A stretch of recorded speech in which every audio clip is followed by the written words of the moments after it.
Myself CS Patel from MCGM Virtual Class welcome all of you.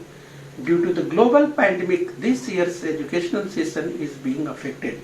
In such a situation, our Brihan Mumbai Municipal Corporation has taken an initiative to provide every student online education. So let's get started. Standard 9th. Yes, my English course book Standard 9 book you are seeing right side, and subject English. And today's lesson is the story of tea part 1. The story of tea part 1. We will practice this lesson today. And students, myself CS Patel from Virtual Training Center Dadar, Mumbai. So now go ahead. The story of tea. Let us begin with a question. Can you name the most widely consumed beverage in the world after water? Beverage means a drink other than water. Beverage means a drink other than water. So students, let us begin with a question. Can you name the most widely consumed beverage in the world after water? So students, in your mind, I think you have got the answer. Yes. So yes, you are seeing the image, and that's your answer. Yes, so can you name the most widely consumed beverage in the world after water? Yes, you are seeing the GIF image.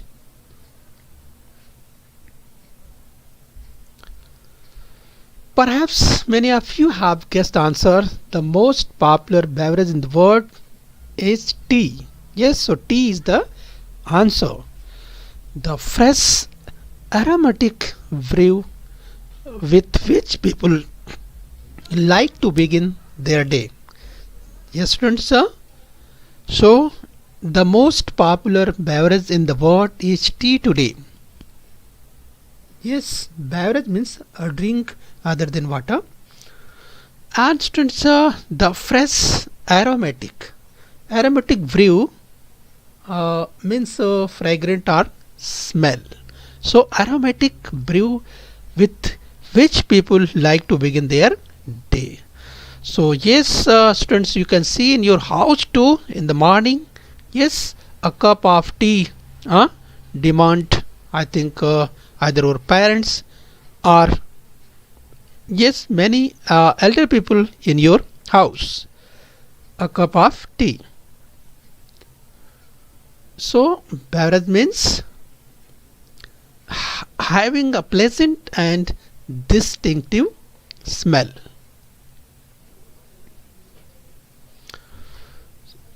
So students, yes, you are seeing tea.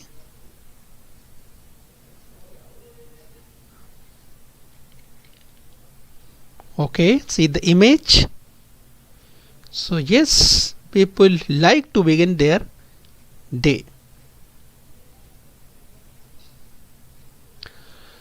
It has a refreshing astringent flavor.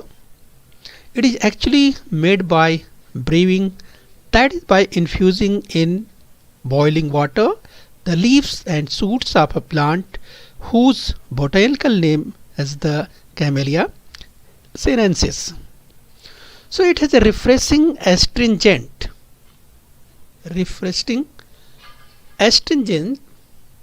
So astringent means causing the contraction of skin cell and other body tissue smell. So astringents flavor. Yes, different flavor. You can say casella in your mother tongue. It is actually made by brewing. So brewing means yes, the activity or business of producing, that is called brewing. that is by infusing in boiling water the leaves and shoots. So infusing means the act of adding something. Infusing means the act of adding something in boiling water, and the leaves and shoots, shoots. Shoots means part of a plant. Yes, of a plant whose botanical name is Camellia sinensis. What is the meaning of Camellia sinensis? Means a tropical evergreen shrub or small tree extensively cultivated in China, Japan and India. Okay, so keep in your mind. Yes, I am talking about, see, yes, infusing in boiling water. See students,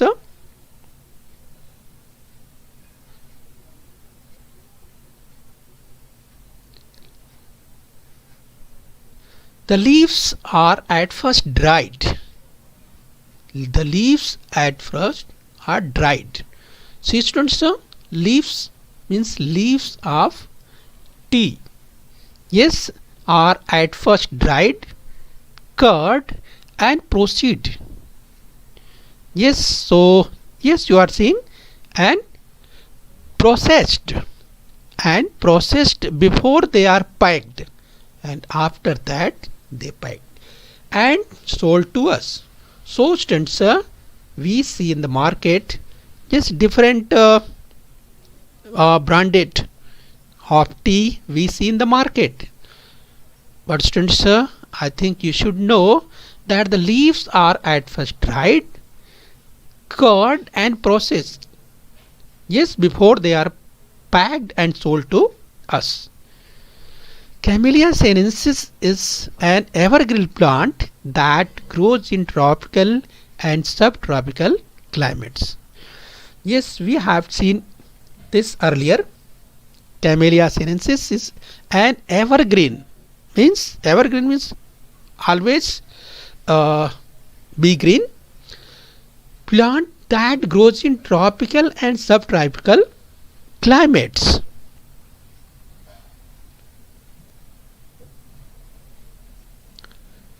Tea plants required at least 100 to 125 centimeter of rainfall a year and prefer acidic soils. So students, if I say about rainfall, so yes, tea plant requires at least 100 to 125 centimeter rainfall. Means tea plants required 100 to 125 centimeter rainfall annual. And if I say about soils, so yes, acidic soils. See students,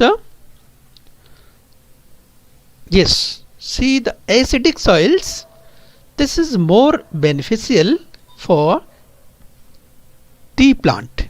Means this soil you are seeing right side, this is acidic soil, and in this soil tea plant grows in good way. Okay students, so we have seen rainfall and about the soils for tea plant. See further, many of the world's best tea estates are located on hill slope at elevation of up to 1500 meters. Many of the world's best tea estates. So students, if I say about tea estates means where the mostly production of tea. Means students, we can see big tea farms. Yes, that is that may be private or in public sector. So best tea, if I say about best, world's best tea estates are located on hill slope at elevation means height, yes, up to 1500 meters. It is said that the tea plant grow slowly and acquire a richer flavor at this height. Means students, we are saying that more than near about 1500 elevation means height is necessary for good plantation for tea. Yes, it is require a richer flavor at this height. So now see, yes, what's best tea states we are seeing in the image. Yes, located on hill slope. So students, you are seeing best words, best tea states. See students, yes, big farm, big tea farms you are seeing in the image located on hill slope. Yes, see how many people are working. Yes, in tea garden you are seeing big tea farm. Yes, so they are plucking leaves of tea. In the image you are seeing right side, and you are seeing the height, you are seeing the elevation. Okay, now see further. When the plants mature, only the top 1 to 2 inches of the plant are picked. Means when the plants mature, means when it's time to pluck the leaves. So this is called maturity here. So when the plants mature, only the top 1 to 2 inches. So in this image you can see what I am saying. Yes, so only the top 1 to 2 inches of the plant are picked. These buds and leaves are called flushes. Okay, so flushes, what is flush? So buds and leaves are called flushes. So students, you are seeing the image of flushes. So this is very important for tea purpose. Yes, so yes, you are seeing flushes, which is very important. Okay, now see further. A new flush appears on the plant every 7 to 10 days during the peak growing season. Students, we have seen flushes, yes, which were plucked, but after we can say 7 to 10 days, yes, new flushes appear again. So a new flush appears on the plant every 7 to 10 days during the peak growing season. Left to grow on its own, the tea plant may actually grow into a small tree. So students, if we do not pluck the leaves or flush, yes, what will be further? Means students, the tea plant may actually grow into a small tree. Now you can see here, see a lady is plucking flush, means yes, buds and leaves, that is called flushes. See students, you are seeing that how tea plant is being trimmed. Right side, see here. So yes, the tea plant may actually grow into a small tree. See the next. But in all tea gardens, the plants are pruned and kept at the height of about 3 feet, means waist height, to enable easy plucking of the leaves. See students, pruned means trim a tree, shrub or bush, that is called pruned.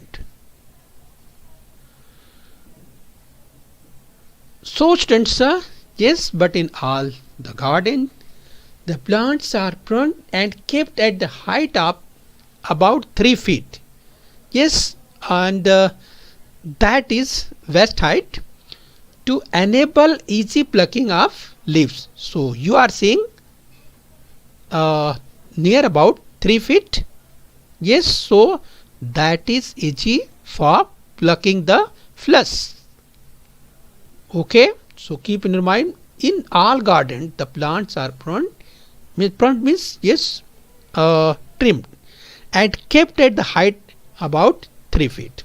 So keep in your mind. See further, the teas we buy are usually classified according to their leaf size. Accordingly, we have 1. Assam type of tea characterized by the largest leaves. So we will see the number 1, Assam type of tea. What is characteristic of this Assam type of tea? So yes, these largest leaves, these teas has largest leaves. Okay, so largest leaves you are seeing, this is Assam type tea. And secondly, China type characterized by the smallest leaf. So yes, you are seeing China type, and these are yes smallest leaves, China type smallest leaves. So Assam type largest leaves, China type smallest leaf. So the third is types, means Cambodian types, and characterized by leaves of intermediate size. Intermediate means middle. So this Cambod type, see, this is yes between largest leaf and smallest leaf. So it's Cambod type. So there are 3 we have seen that according to leaf size there are 3 types of tea. First one, Assam type of tea. Secondly, China type, and third, Cambod types. Okay, so keep in mind. So it's Cambod type. Now students, we have 3 very distinct and different tea growing regions in India. Each of these regions is famous for the special type of tea is produced, which are unique in taste, aroma, strength and flavor. The 3 regions are Darjeeling in northeastern India, Assam in for northeast India, and Nilgiri in South India. So students, we have seen very distinct and different tree growing regions in India, and yes, we are seeing each of these regions is famous for special type of tea it's produced. So yes, you are seeing special type of tea it's produced. Darjeeling in northeastern India, very famous students, Darjeeling in northeastern India. And yes, Assam in for northeast India, Assam in for northeast India, and third is Nilgiri in South India. Nilgiri in South India.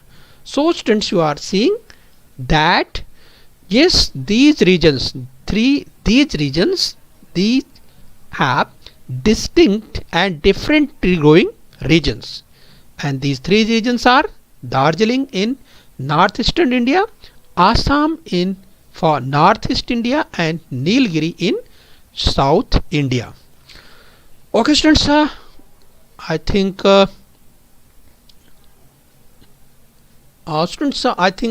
you have learned. Now students, we will practice this. So answer the following questions. Do you like tea? I think you are ready for your answer. And secondly, what do you think about tea? What's your view?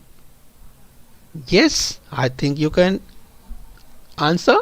And third, can you tell some tea places in India? Third question, can you tell some tea places in India? I think you should write, you should note down. So students, subscribe BMC channel and press the bell icon.